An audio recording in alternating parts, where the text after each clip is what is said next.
All right, Eric, now it's time for one of my favorite parts of the show. We've started to have a look back with a lot of context because, if anything, we know on this show, context is king. And today we're doing a fun top five. I know our listeners are going to have fun with it. Maybe you not so much. The top 5 fails in WCW, according to Eric Bischoff. So here we go. Coming in at number 5, Eric, on your list of the top 5 WCW fails is WCW Thunder. I'm curious, Eric, why does WCW Thunder come in at number 5 on your top 5 fails? Absolutely devastated. Creative.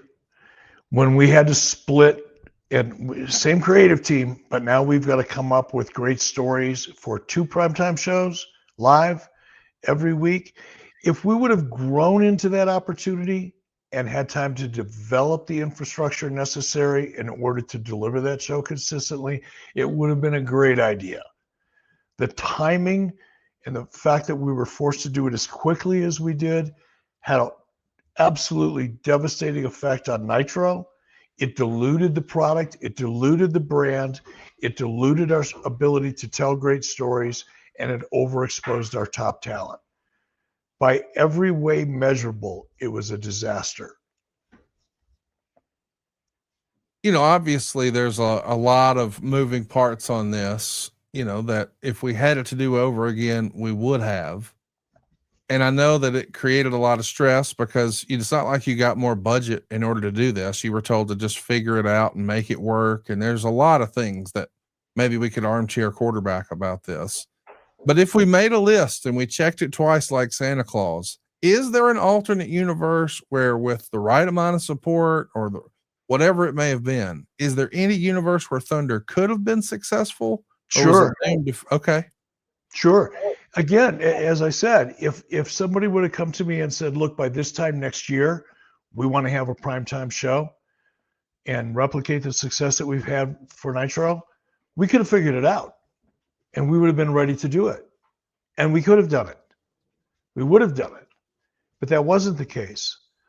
I got a phone call while I was on my way out here to Wyoming with my family that I thought was a joke from Harvey Schiller when he said, Eric, Ted wants another show in prime time. And he told me the window that he wanted it. It was like within months, not within a year, not within 18 months, not with enough time to plan, build a team, figure out a process that would have allowed us to produce another show in prime time without such a negative impact on Nitro.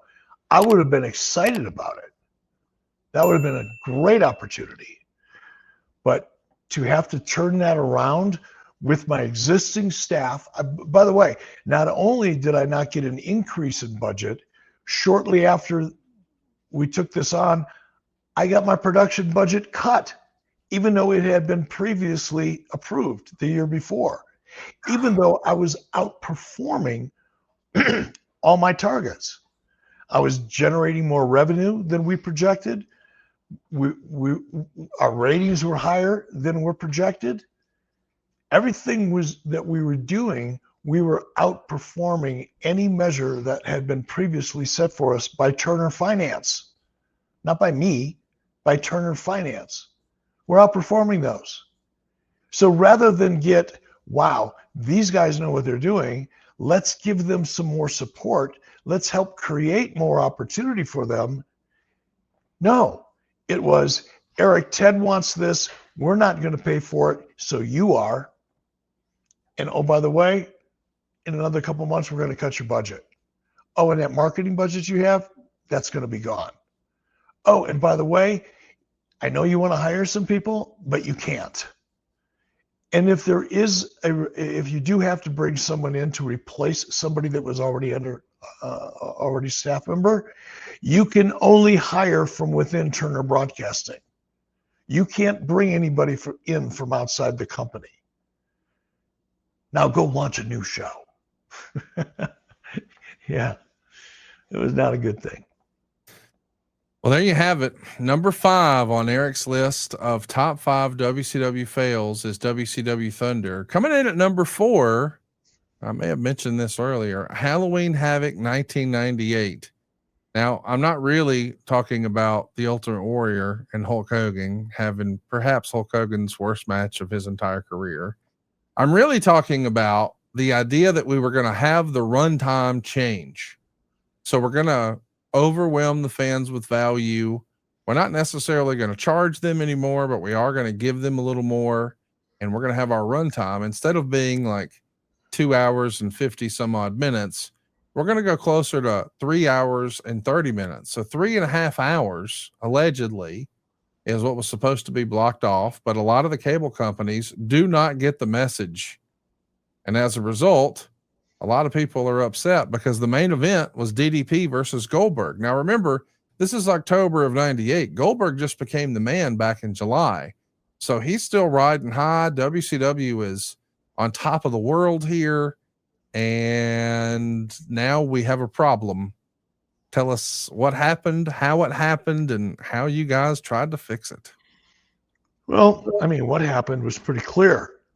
Most of the cable systems, or many of the cable systems, I can't remember how many, many of them though, far too many, the satellite time went off like at the 3 hour mark, which was standard. The show was scheduled to go longer. The reason for it, I guess Mike Weber would be a better person to break it down. From my perspective, based on what I remember, the challenge was, did Mike Weber communicate to our satellite partners? Yes, he did. Did he do everything he could with our satellite partners to make sure things were communicated? Probably. I'd assume so. But what happens, because the pay-per-view business was so ad hoc at the time, a lot of the local cable systems were owned by mom and pop. They were small little operations that were part of DirecTV or were part of whatever the pay-per-view platform was in a local community. But they operated as small little mom and pop operations in many markets, not in all markets, but in many markets. So the communication between, I'll use DirecTV as an example, to their, we'll call them franchisees, just as a way to kind of create the image of the relationship, was sloppy. And a lot of people didn't get the information. So unfortunately, a lot of consumers didn't get the product because the local cable system had booked it to go off at 3 hours instead of 3 hours and 30 minutes. That's what happened and roughly how it happened. And we had to come up with a make good. It was embarrassing. It was cumbersome. There was no good answer. There was no right way to do it. It was like, okay, what's the least wrong way to do it? That was the discussion the next day. If you go back to Goldberg's first show with the title, there were 11 matches on that show at Bash at the Beach. The following two pay-per-views, which would have been Road Wild and, of course, Fall Brawl, there were 9 matches. Here at Halloween Havoc 98, there are 12 matches. And some of those, if you knew you were using satellite time, you probably would have trimmed. Wrath and Ming, Disco Inferno and Juventud Guerrera, Alex Wright and Fit Finley, Saturn and Lodi, Kidman and Disco. That's right, not one, but 2 disco matches on pay-per-view here. And then we had 2 tag matches that were sort of Rick Steiner, Scott Steiner involved. But then Scott Hall and Kevin Nash, Bret Hart and Sting, Warrior and Hogan, and then famously Goldberg and DDP. They had 10 minutes or 10 and a half minutes in that match, but not everybody saw it. So you make the decision the next day to just show the match on Nitro. At that point, had you just resigned yourself that, hey, I'm going to have to give a bunch of refunds anyway, might as well pop a rating, or is there something else? There was no refund option. That it would have been, I don't know how we would have even tried to attempt to manage that. So that really was, there was no, well, we could get everybody that didn't see it, we could give them a refund. There was no way to manage that. But people were asking for refunds. Sure. They were pissed off. Of course they were. and deserved one. There was just no way to functionally figure out a methodology that would allow us to do it, even if we wanted to. Right. So then it became, all right, well, if we can't, give people their money back who deserved it, the only thing we can do is make sure they get to see the match. But unfortunately, the people that actually paid to see the match felt like they got ripped off. Wait a minute. These guys are getting it for free, and a bunch of people that didn't even buy the pay-per-view, they didn't get shortchanged. They just didn't buy the pay-per-view. Now they're getting the main event for free, and I had to pay for it. That's what I mean. There was no good decision. There was no right answer. It's like, let's pick the least painful wrong answer, which is what we did. Well, that'll do it for Eric's number 4 on the top 5 fails of WCW. But coming in, we got 3 more. We got to sit through 3 more of these. Sorry about that. That's all right. Tomorrow, or not tomorrow, right now, we're going to talk about number 3, Bash at the Beach 2000. So we've got 2 pay-per-views in a row here. Of course, this is the infamous night that, unfortunately, was Hulk Hogan's last night in WCW. And I can't help but think that the way everything went down with Vince Russo, I mean, you're going to be leaving WCW. Hogan's going to be leaving WCW. And I think a lot of people would argue WCW never really recovered. They're desperately trying to find any sort of momentum by July of 2000. And we know they're on a death march that will come to an end in March of the following year. Why is Bash at the Beach 2000 number 3 on your list of top 5 WCW fails, Eric? Well, for the reasons you just described, honestly, that one stupid, selfish, self-serving decision by Vince Russo to go into business for himself, to cut a promo about Hulk Hogan that had never been approved, even though it needed to be, for Vince Russo to, despite the fact that Brad Siegel, who's the head of the network, myself and Hulk and Vince Russo were on a telephone having a conversation that was involving creative that had nothing at all to do with what Vince Russo decided to do once Hulk and I left the building, because he would have never had the balls to do it while we were there. That I can tell you. He is a gutless human being. And he's a pathological liar. And he convinced himself that what he was doing was correct. And he went into business for himself. And it cost WCW everything. Hogan left. I left. There was no hope for it after the 2 of us walked out the door. 0. There was nowhere for Vince Russo to go with that show. And people like to talk about, it was the finger bug of doom, which is like the dumbest, just the stupidest internet wrestling community comment you could hear, but it's so typical, right?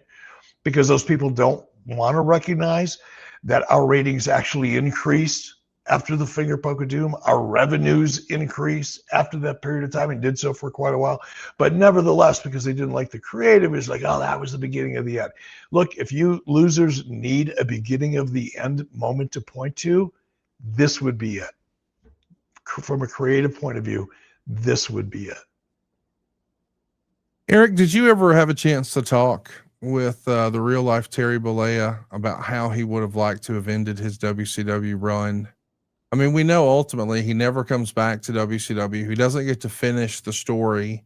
I mean, Silva just had the photo there. He's dressed like Hollywood Hogan standing over Jeff Jarrett.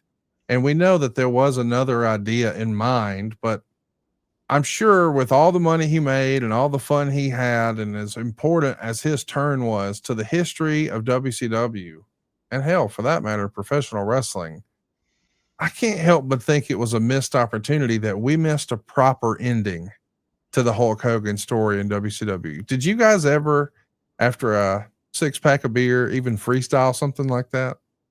No. Hulk never really talked about how he wanted to end his career anywhere, WCW or WWE. I don't think Hulk ever contemplated the end of his career. Not that he wasn't aware that someday there would be one, But I think guys like Hulk, Rick, Flair, I would imagine even Undertaker from time to time at this point just kind of got that, oh, maybe just, I don't want to have a match at WrestleMania, but maybe I could just, because you miss it. It's a part of your life. It's a part of who you are. It's a part of your identity, I think, when you get to the point of an Undertaker or Ric Flair or Steve Austin, Hulk Hogan, John Cena, Rock. You can go on in the case of Rock. He's out making movies. He's being recognized for some incredible acting in his newest movie. Cena's about to turn the page in the next chapter of his professional career as an actor. I mean, he's been doing it for a while now, but I think you're going to see him getting more and more interesting parts, more things that challenge him and are more rewarding for him. So he's going to continue to grow, but there's always going to be that piece, which is probably why we're seeing him in a farewell tour. He's not doing it because he needs the money. He's doing it because he has a love for it, a connection to it.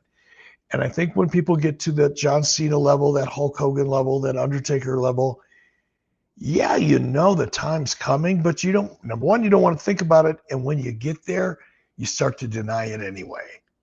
So now we never talked about it. Well, that'll do it for number 3. But what's number 2 on Eric's list of biggest WCW fails? Mike Tyson. And I can't help but wonder when I see that on the list, Eric, is this just the one that got away? I mean, you've told us the story before that, when you saw and Kevin Sullivan, when he saw Mike Tyson on WWE programming, a lot of people felt like, oh, this is real competition. Of course, we really see him in January of 98. Austin wins the title in late March of 98. The first time Raw wins and ends this 83-week streak is in April of 98. And you had done so well with these celebrity athlete integrations, whether it was Kevin Green or it was Reggie White or it was Dennis Rodman or Karl Malone. Is Mike Tyson the one that got away? Is that why it makes your list of top 5 WCW fails? No, there was never an attempt to get Mike Tyson. I mean, that's a internet wrestling community dirt sheet rumor that's been around forever. I never had one conversation, not a syllable of conversation with Mike Tyson or anyone that represented Mike Tyson. So it certainly was not a one that got away scenario, but, and that's why when you brought it up, it's like fail. I mean, it's not a fail, but it was a serious pivot point. And I've talked about it before. Zane Bresloff. I was down in Orlando. I was finishing up some flight training so that I could get my pilot's license. And I was down. I got a call from Zane. I got to a payphone, returned the call, and he said, "Man, you're not going to believe what WWF's doing now." And at that point, I was like, "Yeah, whatever. I could care less." At that point, because we were just hammering them. There was no competition. And he said, "They're bringing in Mike Tyson." Whoa, that matters. But here's what's interesting.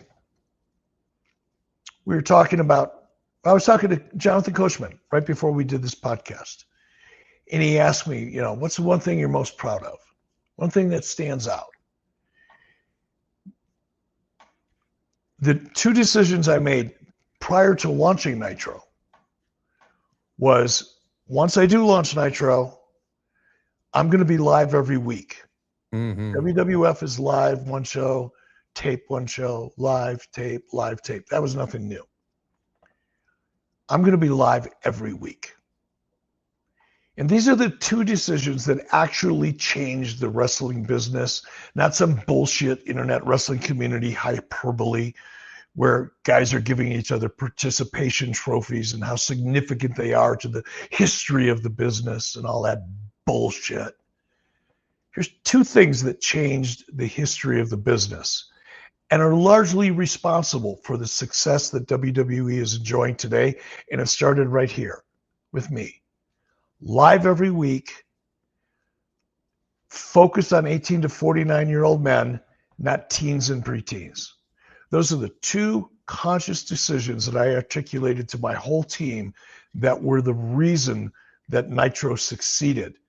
And they were the same reason that why in November of 1997, just about 6 weeks before you saw Mike Tyson, Vince McMahon went on the air and promised his audience he was going to change. Guess what he changed? He changed to the two things that I was kicking his ass with: live every week and targeting 18 to 49-year-old men. Which is why WWE is the success story in the media juggernaut it is today. Because had Vince stuck with teens and preteens, do you think WWE would have gone public? No. Do you think they would have had the success on television that ultimately had they not gone after 18 to 49-year-old men? Because I forced them to. Not because they were smart enough to figure it out on them for themselves, because I forced them to the trough and taught them how to drink the water. Otherwise, they would not be where they're at today. And Mike Tyson, in January of '98, as you pointed out, was the tip of the spear. It was the first time they really made a commitment to go after males 18 to 49 and to do it on a live format every week. You're all welcome very much. Thank you. Vince, go ahead. I dare you. Send a check, because you should. All right, it's time, Eric. We're finally here. Number one on your list of WCW fails. We've listed a lot of business, but this one's knee deep and creative. The Shockmaster. Eric, I got to hear, how does this become the biggest WCW fail? You know, I don't know if it could be considered the biggest, because that encompasses a lot. But it was the most embarrassing and avoidable, which is why it's so embarrassing. How did it come about? It was Dusty Rhodes' idea. It was not an Eric Bischoff idea.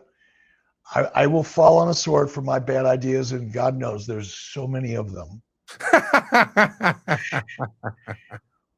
But this one wasn't mine. And it's what happens when, you know, Dusty was a very creative guy, very, very creative. And the idea, okay, I mean, there's nothing you can say about that bucket of glitter that he had on his head. That was just, yeah.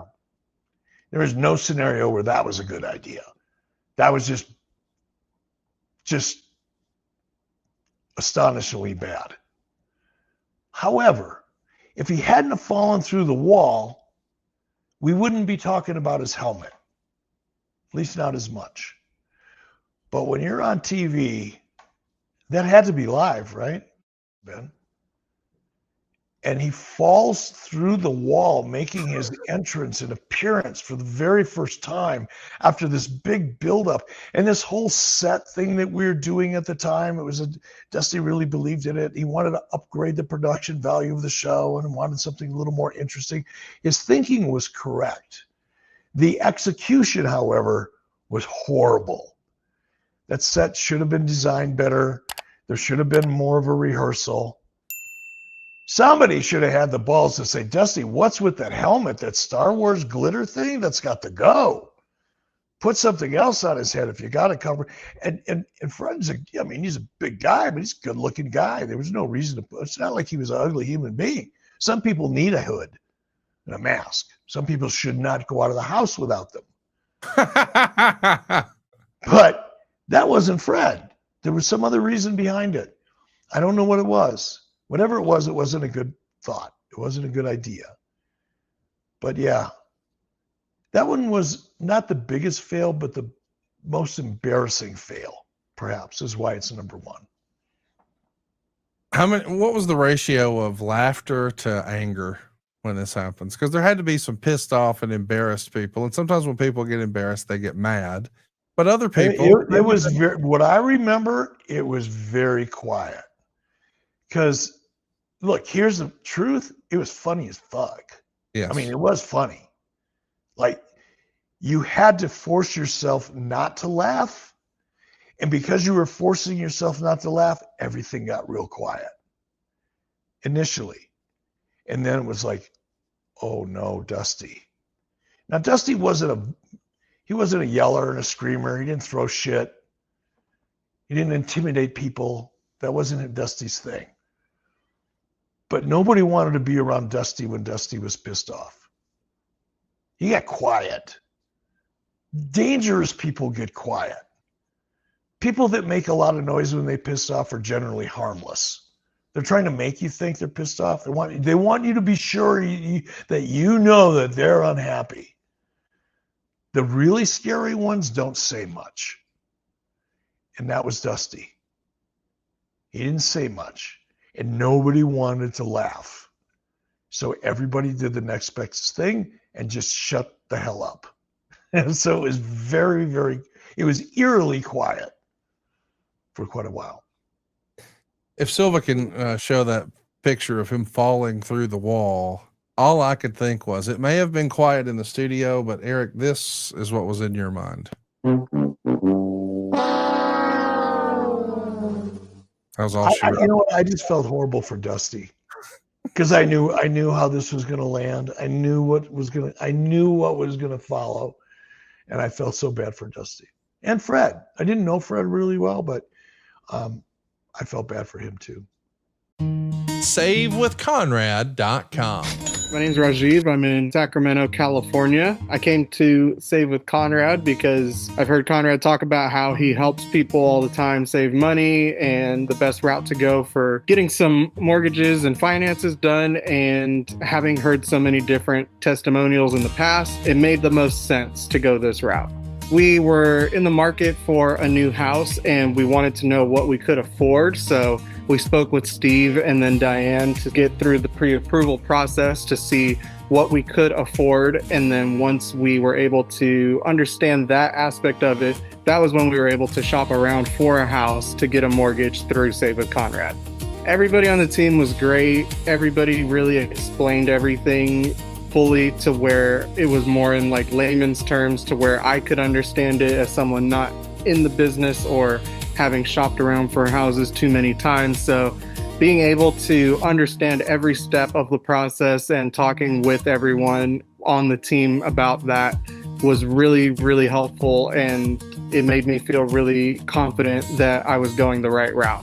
I would definitely recommend Save with Conrad to others. I know that sometimes people look at it and they go, oh, they're based in Alabama. What could they help me with? But I'm out here in California and they were able to square everything away and get things done really quickly, as opposed to sometimes even people out here don't move as quickly as the Save with Conrad team. So everything was really well done, really efficient, and I would definitely recommend Save with Conrad to others.